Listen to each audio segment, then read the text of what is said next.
Your gut is making decisions about your health right now that your brain has absolutely no idea about. Not your energy levels, not your mood, not your immune system, not even your ability to think clearly. Your gut is running processes so complex, so interconnected with every other system in your body that scientists have spent the last 2 decades trying to catch up with what it is actually doing. And the most important thing determining whether those processes are working for you or quietly working against you is not medication, not supplements, not any wellness product that has ever been advertised to you.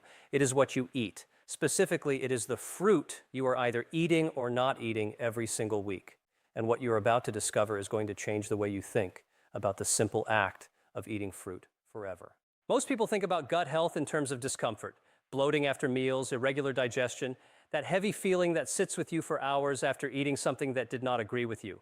And while those symptoms are real and worth paying attention to, they are only the most surface-level expression of something that runs far deeper. Your gut is home to approximately 38 trillion microorganisms, bacteria, fungi, viruses, and other organisms that collectively form what scientists call the gut microbiome. This community of microorganisms is not passive. It is not just sitting there helping you digest food. It is actively producing neurotransmitters that affect your mood and mental health. It is regulating your immune system, which is 70% housed in your gut wall. It is managing inflammation throughout your entire body. It is communicating with your brain through a direct neural highway called the vagus nerve. And it is either thriving or struggling based almost entirely on what you feed it. The fruits on this list feed it in ways that go so far beyond simple nutrition that understanding the mechanisms will permanently change your relationship with what you put in your body. There are 6 fruits that keep appearing at the center of gut health research, not because they were chosen arbitrarily, but because the science keeps pointing at them with unusual consistency across different studies, different populations, and different research methodologies. Each one works through a different biological pathway. Each one feeds, protects, or restores the gut microbiome in a distinct and measurable way. And before we get to all 6, I need to tell you about something connected to the last fruit on this list that most people never connect to gut health at all. It involves your brain. Specifically, it involves the direct chemical communication between your gut bacteria and the neurons in your head. And what this particular fruit does to that communication pathway is something that researchers are calling one of the most promising natural interventions in the emerging science of the gut-brain axis. We will get there. But the foundation comes first because the last fruit only makes complete sense once you understand what the others are building. Bananas are the first fruit. And before you move past this thinking, it is too obvious, stay with me, because what bananas actually do for your gut microbiome is almost certainly not what you think. The key is not the potassium, though that matters. The key is resistant starch, specifically in bananas that are not yet fully ripe. When a banana still has a slightly green tinge, it contains significant amounts of resistant starch, a type of carbohydrate that does not get digested in the small intestine the way regular starch does. Instead, it travels intact to the large intestine, where your gut bacteria ferment it and use it as fuel. This fermentation process produces short-chain fatty acids, particularly butyrate, which is arguably the single most important compound for the health of your gut lining. Butyrate is the primary energy source for the colonocytes, the cells that line your colon, and form the barrier between the contents of your gut and your bloodstream. When that barrier is well fed and strong, it does its job of keeping bacteria, toxins, and undigested food particles inside the gut where they belong. When it is starved and weakened, it becomes permeable. Things pass through that should not. Systemic inflammation follows, and that inflammation is now understood to be a contributing factor to conditions ranging from autoimmune disease to depression to metabolic disorders. A slightly underripe banana, eaten regularly, is feeding the cells that keep that barrier intact. That is not a trivial thing. The second fruit is kiwi, and the research on kiwi and gut health is more extensive and more specific than most people realize. Kiwi contains a unique combination of soluble fiber, specifically pectin, and a proteolytic enzyme called actinidin, which helps break down protein in the digestive tract more efficiently than the body's own digestive enzymes alone. But the most significant finding from recent kiwi research involves something called gut transit time, which is the speed at which food moves through your digestive system. Studies have found that consuming 2 kiwis daily measurably accelerates gut transit time, reducing the window during which waste and its associated compounds sit in contact with the intestinal wall. This matters more than most people appreciate because prolonged contact between intestinal contents and the gut lining is associated with increased inflammation, altered microbiome composition, and elevated risk of certain intestinal diseases. Kiwi also contains a prebiotic fiber profile that selectively feeds beneficial bacterial species, including lactobacillus and bifidobacterium, the two families of bacteria most consistently associated with positive gut health outcomes in clinical research. 2 kiwis a week is enough to produce measurable microbiome changes. 2 a day produces results that show up in studies within 4 weeks. The third fruit is pomegranate, and the gut story here runs through something that makes pomegranate genuinely unique among all commonly available fruits. Pomegranate contains compounds called elagitannins, and when your gut bacteria metabolize these compounds, a subset of people produce a molecule called urolithin A. We have discussed urolithin A in other contexts, but its role in gut health specifically is worth understanding on its own terms.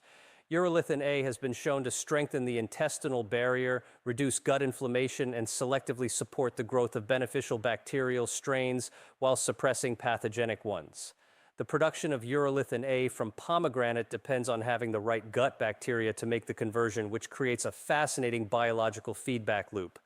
People with healthier microbiomes get more out of pomegranate, and pomegranate consumption helps build the kind of microbiome that can extract more from pomegranate. This is why dietary diversity matters so much. The more varied and fiber-rich your overall diet, the more your gut bacteria can do with the specific compounds in each individual food you eat. The fourth fruit is mango, and the mechanism here involves something called gut microbiota diversity, which is the single most important measurable marker of gut health that researchers have identified. Studies have found that people with more diverse microbiomes, meaning a wider variety of different bacterial species living in the gut, have consistently better health outcomes across virtually every major disease category. Mango is uniquely rich in a combination of prebiotic fiber, polyphenols, and digestive enzymes, including amylase, that together create an unusually favorable environment for microbial diversity. Research specifically studying mango consumption found that regular intake increased the abundance of Akkermansia mucinifila, a bacterial species that is so consistently associated with good metabolic and gut health that it is now being considered as a probiotic intervention on its own. Mango also contains mangiferin, a polyphenol with documented anti-inflammatory effects, specifically within the gut lining. In populations where mango is eaten regularly as part of the normal diet, markers of gut inflammation are measurably lower than in comparable populations where it is not. The fifth fruit is papaya, and the story here begins with an enzyme called papain. Papain is a proteolytic enzyme found in papaya that assists the breakdown of proteins in the digestive tract with a power and efficiency that significantly reduces the digestive burden on the stomach and small intestine. When protein digestion is incomplete, undigested protein fragments reach the large intestine where they are fermented by bacteria in a process called proteolytic fermentation. Unlike the beneficial fermentation of fiber, proteolytic fermentation produces compounds that are inflammatory to the gut lining and disruptive to the microbiome. Papaya reduces that process by improving protein breakdown earlier in the digestive chain. Beyond papain, papaya is rich in soluble fiber and beta-carotene, both of which support gut wall integrity and reduce oxidative stress in intestinal tissue. Studies looking at papaya consumption in people with chronic digestive complaints have found significant reductions in bloating, constipation, and gut discomfort within weeks of regular consumption. It is not magic. It is enzyme activity meeting fiber support, meeting anti-inflammatory compounds, all working simultaneously on the same system. And now the sixth fruit, the one that connects everything back to your brain, blueberries. And the gut-brain connection that blueberries support is something that changes the way you understand the relationship between what you eat and how you think and feel. Your gut bacteria produce approximately 90% of your body's serotonin, not your brain, your gut. The serotonin that regulates your mood, your sense of well-being, your sleep quality, and your emotional resilience is being manufactured in your intestinal lining by bacteria that are completely dependent on what you feed them. Blueberries contain anthocyanins, the dark blue pigments that act as powerful prebiotics, selectively feeding the bacterial species most responsible for serotonin production and gut-brain communication. Studies have shown that blueberry consumption measurably shifts the microbiome composition toward bacterial profiles associated with lower anxiety, better mood regulation, and improved cognitive function. When you eat blueberries, you are not just feeding your gut, you are feeding the biological system that produces the chemicals your brain uses to determine how you feel about your life. That connection, once understood, makes a punnet of blueberries feel like something entirely different than it did before. 6 fruits: bananas, kiwi, pomegranate, mango, papaya, and blueberries. 6 different biological pathways, one system being supported, restored, and strengthened from multiple directions simultaneously. Your gut is not a simple digestive tube. It is the most complex and consequential ecosystem in your body, and it is waiting to be fed correctly. So here's the question I want you to answer in the comments, because this community is built on real conversations that actually help people. Of these 6 fruits, which ones are you already eating regularly, and which one surprised you the most in terms of what it is actually doing inside your body? Tell me below, because your answer might be exactly what someone else in this community needed to read today.